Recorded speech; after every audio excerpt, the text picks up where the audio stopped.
नमस्कार प्यारे विद्यार्थियों। जिस प्रकार से आप विश्व विज्ञान से संबंधित विभिन्न चैप्टर को आपने पढ़ा है, निरंतर उसमें गति आपने बना रखी है इसमें, और मैं चाहता भी यही हूँ कि आप निश्चित तौर पर इस चैप्टर को आगे बढ़ें और आगे बढ़ते रहें। तो यहाँ पर हमने अभी तक जो अध्ययन किया है उसमें एक दो चैप्टर को छोड़कर बाकी सारे चैप्टर हमारे इस कोर्स में सम्मिलित हैं। इसमें से अगला जो चैप्टर हमने पढ़ा था आठवां, जो गति से संबंधित था। तो गति किस प्रकार से होती है, सरलरेखी गति किसे कहते हैं, और वृत्तीय गति क्या होती है, इन विभिन्न पहलुओं को आपने देखा है। तो प्यारे विद्यार्थियों, उसमें आप देखें गतिशील जो वस्तु होती हैं और निश्चित तौर पर गति को बनाए हुए हैं, उसमें विभिन्न प्रकार की जटिलता भी उत्पन्न होती है। सभी प्रश्नों को आपने सरलरेखी गति और गति वाले चैप्टर में आपने देखा है। किस प्रकार से स्थिर वस्तु के समक्ष जो है दूसरी गतिशील वस्तु हमें नजर आती है, या हम महसूस करते हैं कि दूसरी वस्तु जो है गतिशील है। तो यहाँ पर अब अगला जो बिंदु है, इनमें विभिन्न क्रियाओं को हमने समझा, हमने देखा है और आपने नोट्स भी उसमें नोट करके रखे हैं। अब इसमें से कुछ टॉपिक ऐसे हैं जो आपको नहीं पढ़ते हैं, अर्थात उसको हटा दिए गए हैं। इसलिए यहाँ पर जो टॉपिक रखा गया है उसी की चर्चा हम यहाँ पर करेंगे। यहाँ पर अध्याय 9 जो है वैसे विज्ञान कक्षा 9 में बल एवं गति के नियम। तो यहाँ पर जो गति के नियम हैं, मैं आपको बता दूं उसको कोर्स में सम्मिलित नहीं किया गया। तो 9वां जो चैप्टर है आपके, उसमें केवल बल यानी कि फोर्स ही ले गया है। इसके अलावा इसमें सारे टॉपिक जो है उसको हटा दिया गया है। इसके अलावा भी कौन कौन से टॉपिक है उसकी चर्चा निरंतर जारी रखेंगे। तो यहाँ पर एक जो टॉपिक दे रखा है बल का, जिसे हम अंग्रेजी में फोर्स बोलते हैं। तो बल किसे कहते हैं या बल क्या होता है, इसी की चर्चा हम यहाँ पर करेंगे। तो प्यारे विद्यार्थियों ध्यान देंगे, बल किसे कहते हैं। विभिन्न प्रकार की गति के बारे में आपने अध्ययन किया है, तो बल को भी सरलता से इसको समझ सकते हैं। बल होता है किसी वस्तु को खींचना या किसी वस्तु को धक्का देना, बल कहलाता है। तो यहाँ पर खींचना और धक्का देना बल, यानी कि जिसे हम यहाँ पर आप देखेंगे, बल को हम देखते हैं या महसूस करते हैं। साथ में आप देखेंगे खींचना, यानी किसी वस्तु को दूसरा व्यक्ति खींच रहा है या किसी टेबल को अपनी ओर खींच रहा है, तो हम देख रहे हैं उसको कि भाई बल को हम देखते हैं, यानी कि इसके प्रभाव को हम देख रहे हैं। साथ में महसूस करते हैं, जैसे कि हमको किसी ने पुश किया, धक्का दिया, तो निश्चित तौर पर हम उसको महसूस कर रहे हैं कि हमें किसी ने धक्का दिया है।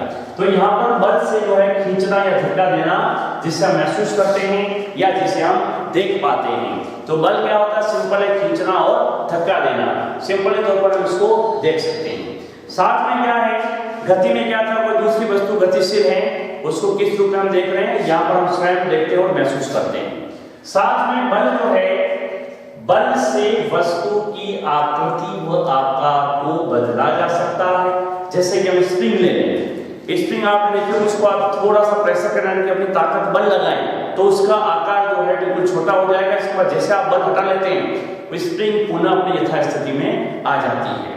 एक गेंद को भी आप देखें जो रबर की बनी होती है और जिसमें हवा भरी होती है, आप देखें उसको हल्का सा हम जितना प्रेशर लगाइए वो गेंद जो उतनी दबेगी, और जैसे हम बल हटा लेते हैं तो पुनः अपनी यथास्थिति में आ जाती है।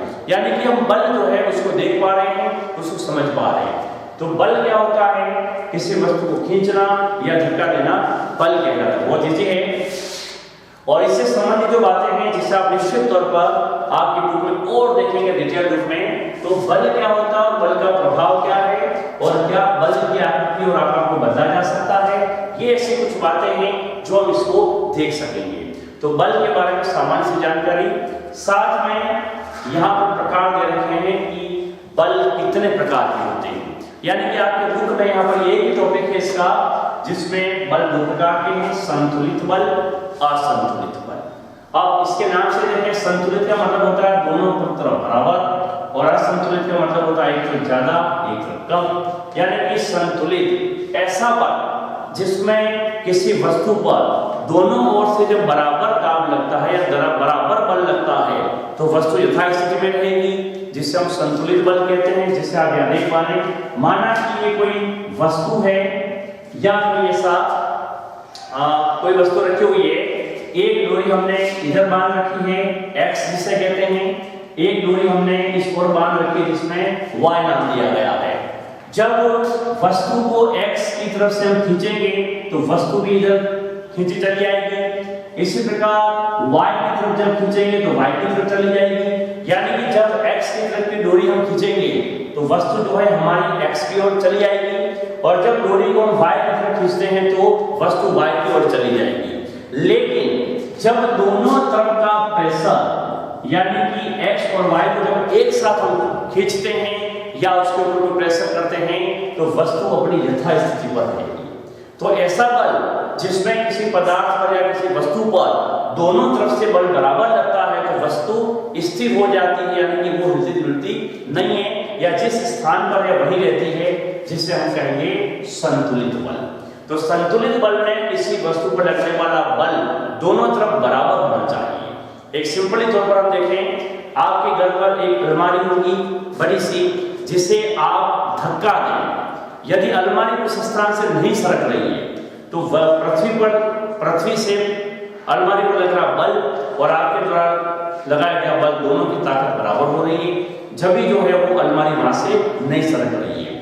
और जैसे ही हमने बल को बढ़ाया, एक की जगह दो व्यक्ति हो गए या दूसरा सदस्य कोई आ गया, और जब अलमारी को हम धक्का देते हैं, पुश करते हैं, तो अलमारी एक स्थान से दूसरे स्थान पर चली जाती है। अर्थात आपकी तरफ से लगाया गया बल जो है वो पृथ्वी से लगाए गए बल से ज्यादा है, जिससे वस्तु अपने नियत स्थान से सरकती हुई एक स्थान से दूसरे स्थान पर चली जाती है। तो यहाँ पर भी वही बात है, यदि दोनों तरफ से बल बराबर लगता है तो वस्तु अपनी नियत स्थान पर रहेगी, जिसे हम संतुलित बल कहते हैं। और इसी तरह असंतुलित बल को अगर समझें, जब x और y दोनों तरफ से रस्सी बांधकर डोरी बांधकर हम खींचेंगे, और जैसे x की तरफ से ज्यादा बल है तो वस्तु x की तरफ खींची आएगी, और y का बल कम है तो वो अपनी ओर ना करते उसके x की ओर वो चला जाएगा बक्सा। इस प्रकार से अगर देखें, और यदि y की जो है बल ज्यादा लग रहा है तो वस्तु y की तरफ चली जाएगी और x जो उधर खींचा चला जाएगा। इस प्रकार से जो है इस प्रकार के बल को असंतुलित बल कहेंगे। और संतुलित का मतलब हो गया जब दोनों तरफ से बल बराबर लगता है तो उसे हम संतुलित बल कहते हैं। बहुत ही सिंपल है दोनों बातें। तो संतुलित यानी समान बल जब लगता है तो वस्तु स्थिर रहती है, और जब बल में अंतर आ जाता है यानी कि असमान हो जाता है तो उसे हम असंतुलित बल कहते हैं। इस प्रकार से आप इसको पढ़ेंगे तो निश्चित तौर पर समझ में आएगा।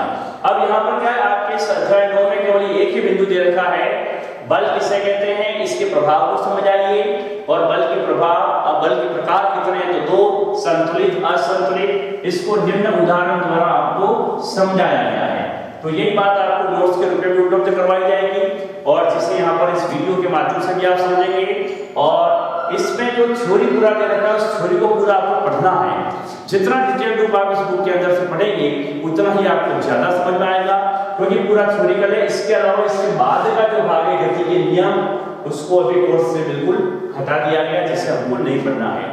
तो अध्याय 9 में ये एक बिंदु है, और इस एक बिंदु से संबंधित जो क्वेश्चन आंसर है वही आपको करने हैं। इस टॉपिक से संबंधित किसी प्रकार से जिससे गति के नियम संबंधित कोई भी क्वेश्चन आपको नहीं करना है। साथ में चित्र सहित व्याख्या है, यानी कि इसमें अच्छी तरह से समझा रखा है कि संतुलित क्या असंतुलित क्या है, जिससे आप किताब के अंदर और पढ़ें और निश्चित तौर पर अपने इस क्रम को बना के रखें। तब आपके जो धीरे धीरे जो भी चैप्टर हमारे कोर्स में है वो बिल्कुल ही आपको समझ में आ जाएंगे। और साथ में लिखने का और क्वेश्चन आंसर जो है इस बात को भी आप पूरा करें। जय भारत, जय हिंद।